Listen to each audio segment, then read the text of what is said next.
Assalamualaikum warahmatullahi wabarakatuh. Innal hamdalillah nahmadu wa nasta'inu wa nastaghfiruh wa na'udzu min shururi anfusina wa min sayyiati a'malina. Subhanaka la ilma lana illa ma 'allamtana innaka antal alimul hakim. Asyhadu an la ilaha illallah wa asyhadu anna Muhammadar Rasulullah. Allahumma shalli ala Muhammad wa ala ali Muhammad. Alhamdulillah wa syukurillah. Tidak ada kata yang paling pantas terucap dari mulut kita di pagi ini kecuali kalimat tahmid. Dan hal itu kenapa? Karena kita telah banyak diberikan kenikmatan-kenikmatan. Bisa jadi di antara kita, dan ini pasti terutama kepada saudara-saudara kita yang datang dari Aceh, pasti melakukan sholat tahajud, lalu pasti melakukan zikrullah dalam arti membaca istighfar, melakukan istighfar ketika sebelum azan dikumandangkan sebanyak 100 kali. Kemudian kita mengikuti sholat subuh berjamaah, lalu kita teruskan dengan tolak ilmu semacam ini. Dan di kesempatan inilah, Masya Allah, Bapak, Ibu yang Allah hormati, ada 4 poin ketika kita melakukan tolak ilmu semacam ini. Dan insya Allah besok juga ada, bahkan lebih dahsyat, yaitu dari pematerinya adalah Al-Mukarram Ustadz Dr. Rahmat Hidayat. Untuk itu datanglah Bapak, karena 4 hal ini yang akan saya sebutkan, ini yang akan kita dapat ketika hati kita bersih, ketika kita sama-sama menginginkan bahwa apapun juga ada ibtigha mardotillah, mencari doa. Yang pertama apa? Hal itu tertera di dalam hadis riwayat Muslim nomor 2699. Yang pertama adalah nazalat alaihimus sakinah. Allah menurunkan ketenangan kepada hati kita. Masya Allah. Siapa yang bikin tenang? Harta kita belum tentu, uang kita belum tentu, anak istri kita belum tentu, tetapi yang pasti Allah Ta'ala, Allah Jalla wa'ala yang akan memberikan keterangan kepada kita. Itu pasti. Yang kedua adalah wa ghasyiyatuhumur rahmah, akan dinaungi rahmat Allah. Kita berkumpul semacam ini, Allah turun, Allah naungi dengan rahmat Allah. Dan yang ketiga adalah wa hafathumul malaikah, akan dikelilingi oleh para malaikat. Masya Allah. Di mana kita bisa melakukan semua ini kalau nggak di thalabul ilm?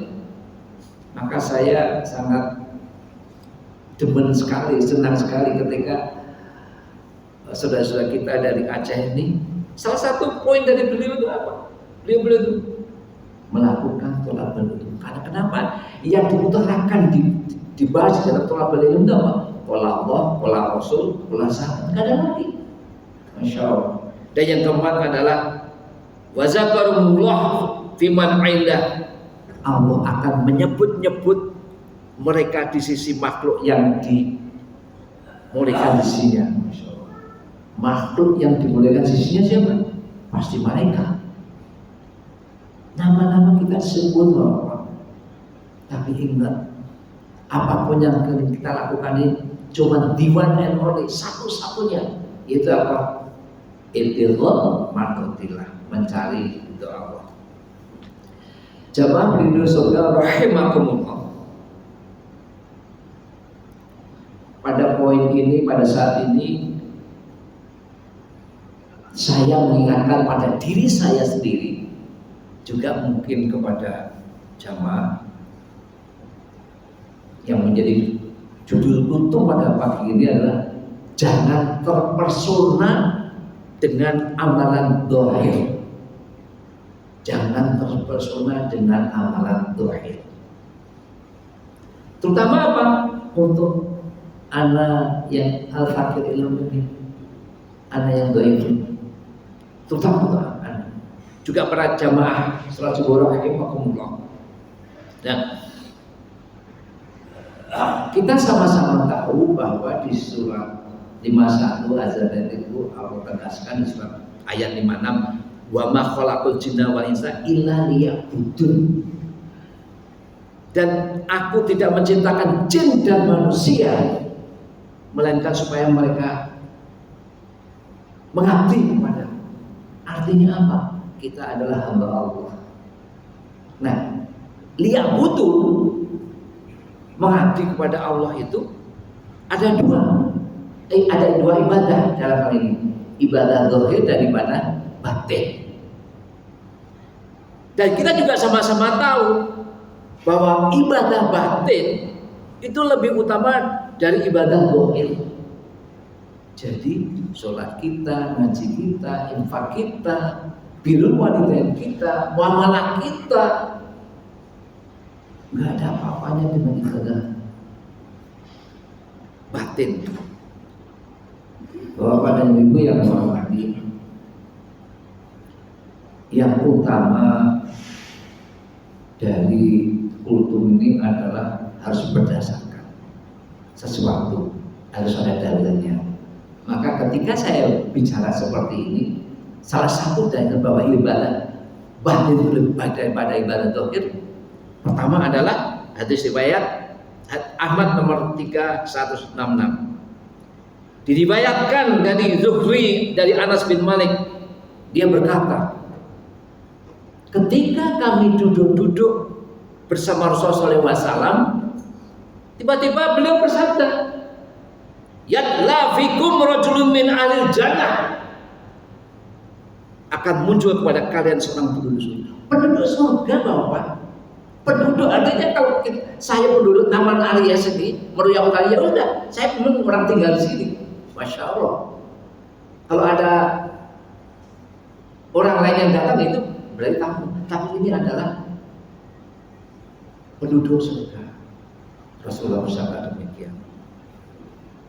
Faddala'a rajul minal ansor, maka muncullah seseorang dari kaum Ansor. Natiful hiyatum min ma'i wudu'i, jenggotnya basah dengan air wudu. Jenggotnya basah dengan air. Mu'alikun na'laihi, sambil menenteng kedua sendalnya. Kalau ini terompah atau sendal gitu, zaman dulu kan tidak ada karpet.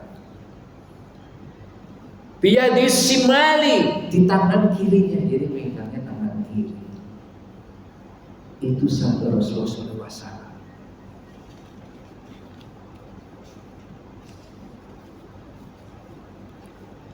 Lalu orang itu bergabung di dalam majelis zikir Nabi SAW bersama sahabat yang lainnya. Hari berikutnya Nabi bersama dengan sahabatnya yang punya memberi petunjuk, memberikan ilmu, memberikan maklumat kepada sahabat-sahabatnya. Tiba-tiba Nabi terhenti. Nabi terhenti sejenak dan bersabda seperti yang tadi, yadla fikum rajul min ahlil jannah. Sebentar lagi akan muncul kepada kalian seorang penduduk surga. Masya Allah. Dan ternyata apa? Orang yang kemarin itu yang Rasulullah utarakan.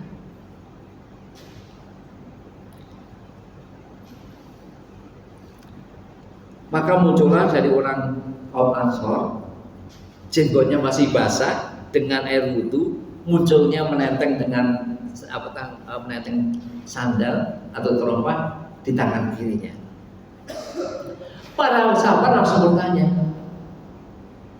dalam hatinya bertanya, 2 kali Rasulullah SAW menyebutkan ahli jannah. penduduk surga. Apa nih? Siapa nih orang ini? Begitu juga di hari ketiga, Nabi bersama majelis ilmu seperti biasa memberikan petunjuk, memberikan ilmu, memberikan maklumat kepada para sahabat. Lalu datang rajulun minal ansor yang kemarin 2 hari yang lalu telah muncul dan dengan kondisi sama. Apa? Jenggonya basah, menenteng tanggal, sandal tangan kirinya. Lalu orang itu seperti yang biasa bergabung di majelis zikir Nabi SAW. Dan sahabat tak penasaran, siapa gerangan orang ini? Maka ada salah satunya adalah Abdullah bin Amr bin As, yaitu putra sahabat Rasul, putra sahabat Rasul Amr bin As yang membebaskan Mesir di tahun 20 Hijriah. Singkat cerita, Abdullah bin As melakukan ghibthah.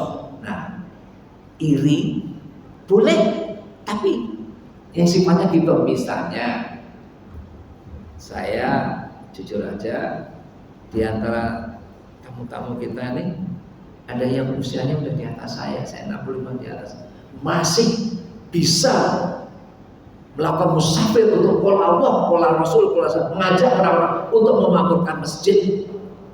Itu yang saya ghibthah, saya iri tapi dengan dari kebaikan-kebaikan mereka yang dipergunakan. Nah,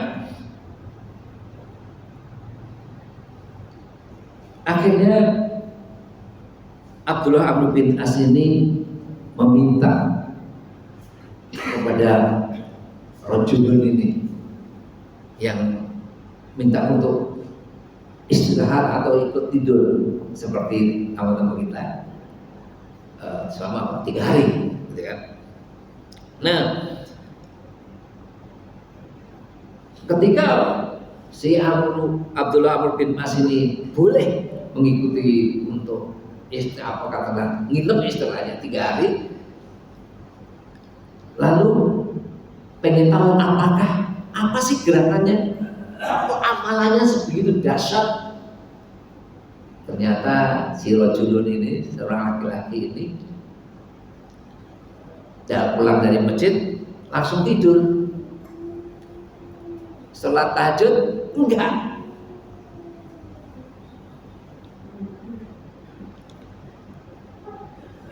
Di sisi lain Abdullah bin Amr bin As berjaga untuk tidak tidur karena ingin mengetahui apa amal rajulun min ahlil jannah ini. Dan ternyata sahabat ini tidak bangun, hanya bangun sebentar lalu berzikir dan tidur kembali sampai waktu subuh, tidak tahajud. Masya Allah, apa? Ini sesuatu yang namanya tahajud, sholat subuh berjamaah, sholat itu amalan zahir yang kelihatan oleh mata kita. Dan pada akhirnya dia mendapati bahwa sampai hari malam kedua dan malam ketiga, apa kata Nabi, apa Nabi salah ucap gitu kan? Karena merasa kok kayak gini gitu. Begitu juga pada Nabi itu adalah shodiqul masduq. Shodiq itu ucapannya benar, masduq itu ucapannya dibenarkan oleh Allah Ta'ala. Maka ketika Abdullah bin Amr bin As tidak mendapatkan apa yang ia cari, maka dia menjelaskan kenapa seseorang yang dikatakan Nabi rajulun min ahlil jannah ini tidak tahajud, padahal Nabi mengulang sampai dengan 3 kali bahwa selama 3 hari tersebut ya, bahwa orang ini adalah rajulun min ahlil jannah. Lantas apa yang membuatmu, ketika ditanya, lantas apa yang membuatmu memiliki keistimewaan sehingga disebut oleh Nabi SAW? Orang itu berkata, dia tanya, apa sih amalan lu? Bahasa saya, apa sih amalan lu? Kok Nabi itu seperti berkata seperti itu? Orang itu pun berkata, ma huwa illa ma ra'aita. tidak ada kecuali amalanku yang engkau lihat. Ghaira anni la ajidu fi nafsi lihahadin minal muslimin gisha. Hanya saja ini dia. Hanya saja ia tidak memiliki perasaan dendam dalam hati kepada seorang, kepada setiap muslim. Tidak dendam. Masya Allah. Wala asudu ada ala khairin atahullah iyah. Dan ia tidak pernah hasad kepada seorang pun atas kebaikan yang Allah berikan kepada yang lain. Orang lain ada pakai mobil, pakai motor, dia tidak hasad. Abdullah berkata, hadhil lati balaqad bik. Inilah amalan yang mengantar engkau wahai si rajulun min al-jannah. Wahyallati la tuqihu. Inilah yang kami tidak mampu, artinya belum. Yang ingin jadi perhatian itulah. Jamaah pencinta ilmu syar'i. Disinilah kita mengetahui bahwa keutamaan amal batin itu lebih penting daripada keutamaan zahir. Ibadah zahir maksudnya. Walaupun kita mempesona di amalan zahir, bahkan melakukan amalan-amalan yang terbaik, salat kita, kita infak, kita birrul walidain, kita bermuamalah, kita semua amalan zahir. Maka semua ibadah zahir sebesar apapun, tapi tidak disertai dengan hati yang bersih, qalbun salim, maka Allah Ta'ala pasti reject, tolak.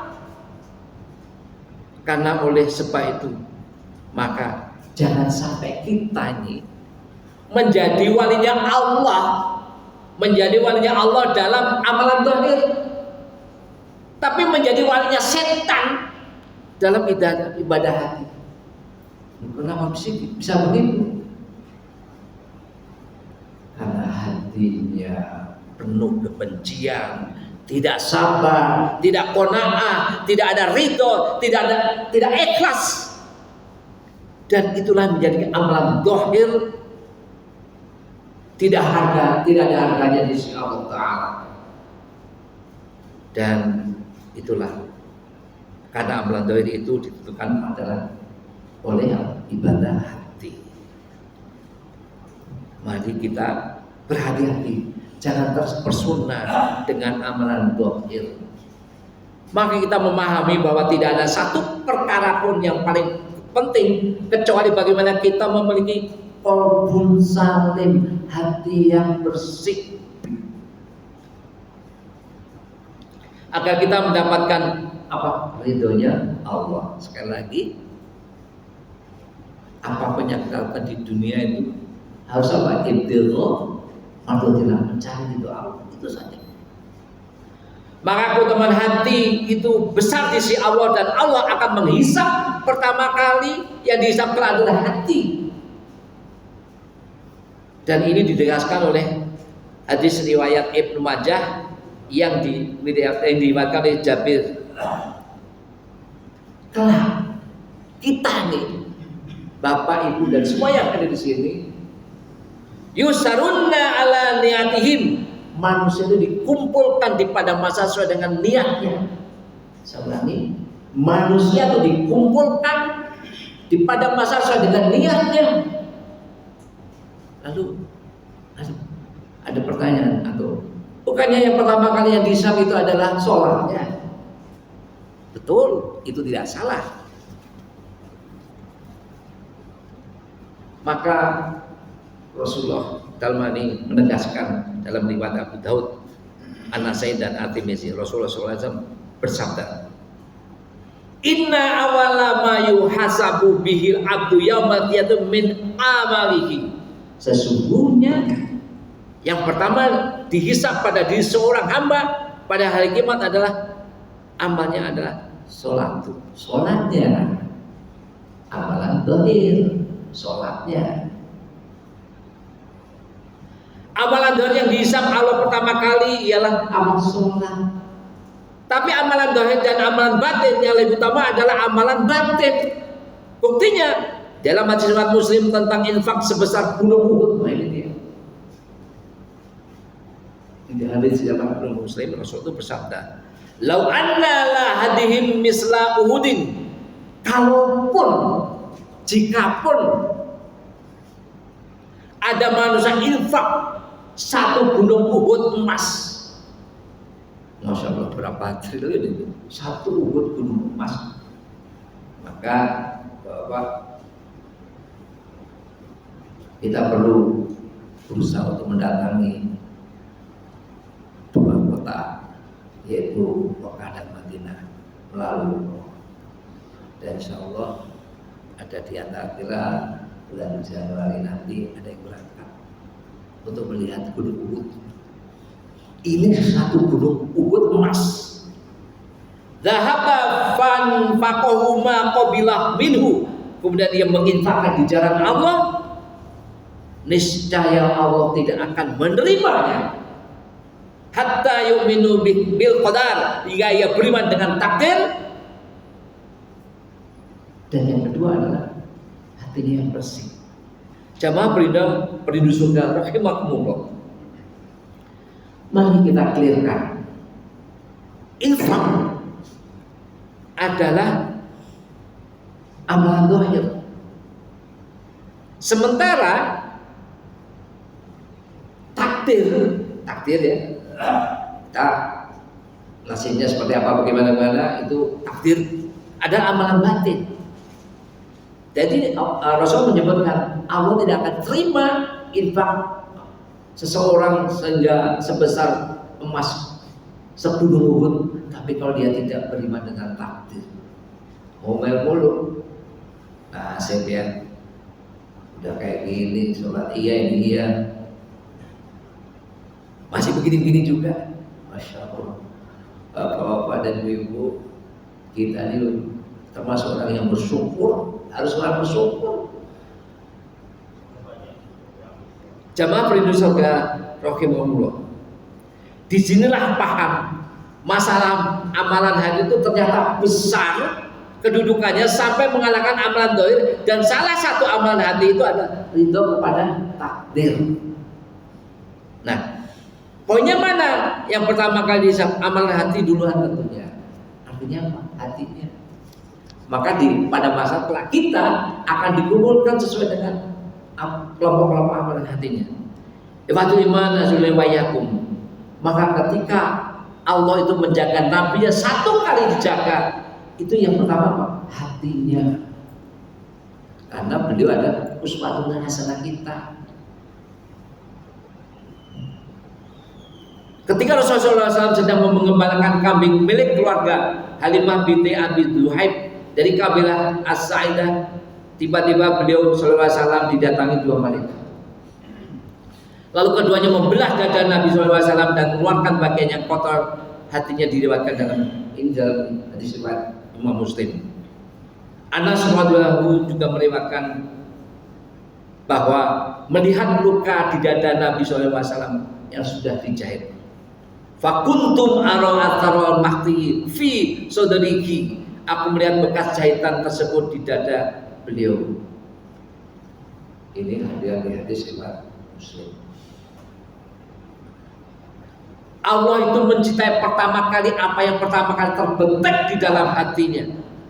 Maka Bapak, saya masih ingat ketika beliau masih hidup bersama kita, yaitu ketua masjid, ketua masjid PKM ini, Gufrullah Abdul Zulkarnain, cucunya, kakeknya dari Iskandar Muda yang ngajarin saya tahu sorof. Beliau pernah bilang begini, sabar itu adalah dihentakkan pertama kalinya. Artinya apa? Ketika kita misalnya contoh naik motor, ada orang yang ugal-ugalan, lalu kita komen, nah, kata beliau, kata Pak Zulkarnain Gufrullah ini, Beliau mengatakan, justru yang pertama kali sabar terletak ketika kita punya masa seperti itu, ngomel nggak kita, sabar nggak kita, nah itu poinnya. Maka Allah itu menjadi pertama kali apa yang terbetik di dalam hati. Maka sampai Allah ingatkan di surat At-Tariq ayat 9, yauma tublas sarair, pada hari tambahan segalanya, semuanya bisa jadi saat ini kita sebutkan hal-hal yang rahasia di kita. Tapi ingat, semua rahasia itu akan diperlihatkan oleh Allah, yaitu tublas sarair. Maka kedudukan amal hati ketika dari bersih dari syirik, munafik, itulah yang menyebabkan kita dicintai oleh Allah. Kesimpulannya apa dari kultum pada pagi ini? Yang pertama, poinnya kan adalah bahwa amanah itu ternyata lebih besar kedudukannya dari sampai mengalahkan amanah. Dasarnya apa? Pertama adalah hadis riwayat Ahmad yang tadi Abdullah bin Amr bin As itu yang melihat sampai mendatangi nginep 3 hari dan tidak ada sholat tahajudnya pada 3 hari itu tentunya kan, bukan selamanya, pada 3 hari itu sudah cukup bagi Rasulullah untuk bahwa orang ini adalah ahli jannah, penduduk surga. Yang kedua, di dalam hadis riwayat Muslim tentang infak sebesar gunung Uhud, lawanna lahadihim misla Uhudin, kalaupun ada manusia infak 1 gunung Uhud emas, dhahaba fanfaqahu ma qabilahu minhu, kemudian dia menginfakkan di jalan Allah, insya Allah tidak akan menerimanya hatta yuminu bil qadar, hingga dia beriman dengan takdir. Jadi takdir itu sekali lagi adalah amalan hati. 1 gunung Uhud tidak akan diterima. Kemudian yang ketiga ada dalam hadis Ibnu Majah yang diriwayatkan oleh Jabir, yuhzarun nas ala niyatihim, manusia juga dipandang pasar kelak sesuai dengan niat mereka. Dan terakhir kali, ini peringatan bagi saya terutama yang doib ini, jangan sampai kita menjadi walinya Allah dalam amalan dohir, tapi menjadi walinya setan dalam ibadah hati. Apa itu? Hatinya penuh dengan kebencian, tidak sabar, tidak qanaah, tidak ridho, tidak ada harganya amalan dohir kita ketika kita melakukan hal semacam itu. Dan inilah poin yang supaya kita selalu berlindung naudzubillah dari hal semacam itu. Untuk itu, walau bisa alhamdulillah kita fala takunanna minal mumtarin. Mari kita tutup doa dengan kafaratul majlis di kutub ini. Subhanallah wa bihamdika asyhadu an la ilaha illa anta astaghfiruka wa atubu ilaik. Assalamualaikum warahmatullahi wabarakatuh.